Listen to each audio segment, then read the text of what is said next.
Hi, my name's Ed Hope and welcome to Sick Notes, where I explain medical things in simple terms. Today is just a bit of fun really. As a huge music fan, I often hear symptoms and funny medical expressions within pop songs, and I thought, you know what? Let's talk more about them. Let's diagnose 15 of them right now.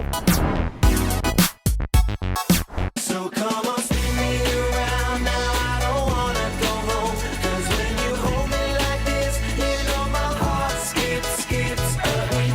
I know I should. So we call this symptom a palpitation, but that's a kind of vague term because palpitations just mean an awareness of your own heartbeat. Your heart actually skipping a beat or any problems with the rhythm of the heart we call an arrhythmia, and that's a broad term as well. It can encapsulate everything from a fairly innocuous ectopic beat, so that's when you have an extra heartbeat now and again, to things that are quite serious and can make you feel really unwell that require a pacemaker to fix. Now I gotta cut loose, footloose, kicked off the Sunday shoes. If you ever get a loose foot, you definitely need to go to the emergency department because you may have fractured your ankle.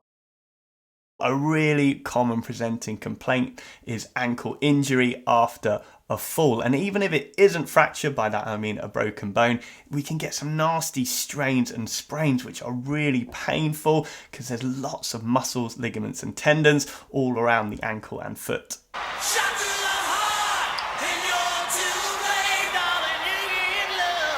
A bad name. Clearly, if you get shot through the heart, it's got a pretty high mortality, but assuming you don't die instantly, say you got pretty lucky, it was more of a glancing blow, any trauma to the heart that doesn't kill you instantly, we'd worry about something called a cardiac tamponade. So the heart has this tough fibrous jacket around it, and a tamponade is when we get bleeding between the heart and its tough fibrous jacket. So if you imagine as the blood fills up, it will compress the heart, and the heart's job is obviously to pump blood around the body, and if it's getting compressed, the chambers won't fill properly and therefore it won't work as a pump.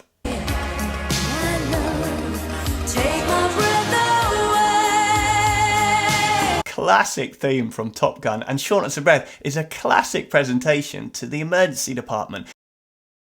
So putting it into context, say someone had been on a long haul flight and they got sudden onset shortness of breath, you'd worry about a pulmonary embolism. So a blood clot that's formed in the legs due to inactivity on a long flight, and the blood clot's broken up, travelled through the veins and ended up in the lung, causing shortness of breath. And to anyone who's about to comment that flying a fighter jet isn't a long haul flight, well, you know, let's get some perspective here. I'm diagnosing pop songs.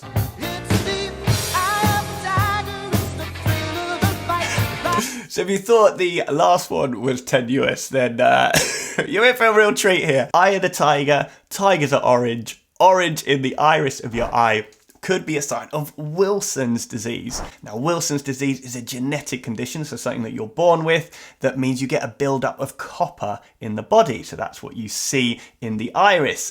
It's a pretty nasty thing actually, and this buildup of copper particularly causes damage to the brain and liver. Oh, what a thing to do, 'cause you are all yellow. If you're all yellow, that's right, that's where we go with it. It could be a sign of jaundice, so a build-up of the pigment bilirubin within your bloodstream. And it's generally a sign of liver disease because liver is the organ that excretes it. Nobody to listen. I'm blue. So if you find yourself literally blue dabba-dia badai, is that how you say it? It could well be a sign of cyanosis, where we have very low levels of oxygen in the blood, which is generally caused by breathing problems, but can also be caused by things like a hole in the heart. So the deoxygenated blood then mixes with the oxygenated blood.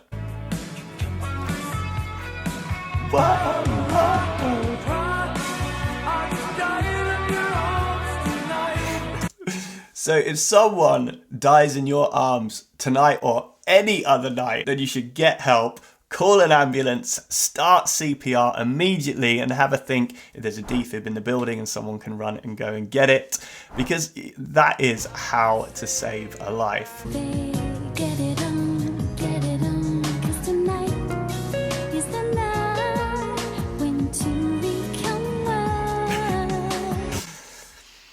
Am I going to explain this one? It's probably best you just ask your parents.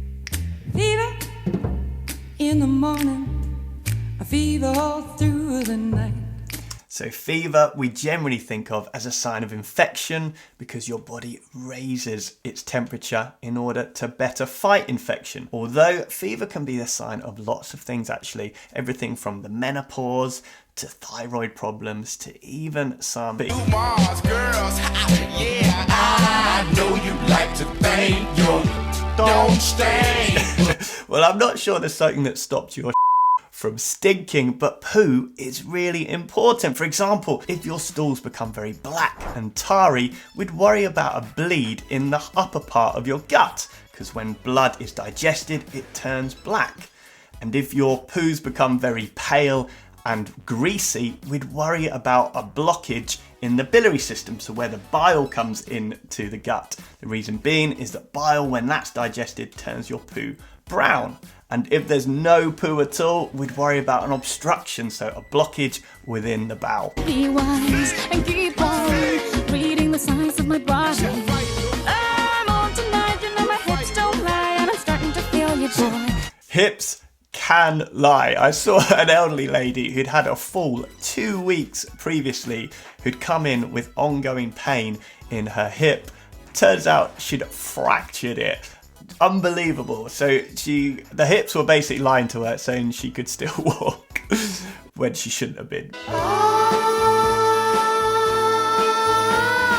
got you under my skin. This is the song I sing every time I give someone an injection.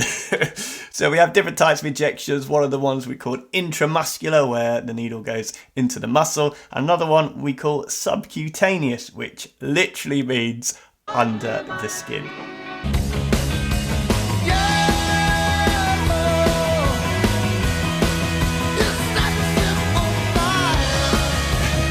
You guys knew this one was coming, didn't you? So any stinging or burning down below, particularly after sex, what we call dyspareunia, you'd worry about something like a sexually transmitted infection, things like chlamydia, gonorrhea, or even genital herpes. If you do get symptoms like this, then definitely get checked out. So there you go. This is what a medical professional may be thinking about when they listen to some of these songs and hear these phrases. I hope it hasn't ruined any of these cracking tracks for you.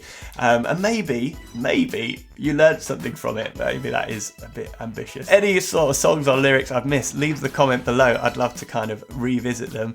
And if you enjoyed this video, give it a thumbs up. And if you enjoyed learning about medicine in simple terms, in a light-hearted way, then why not subscribe to the channel now, and I'll be back with some more content. So until next time, goodbye.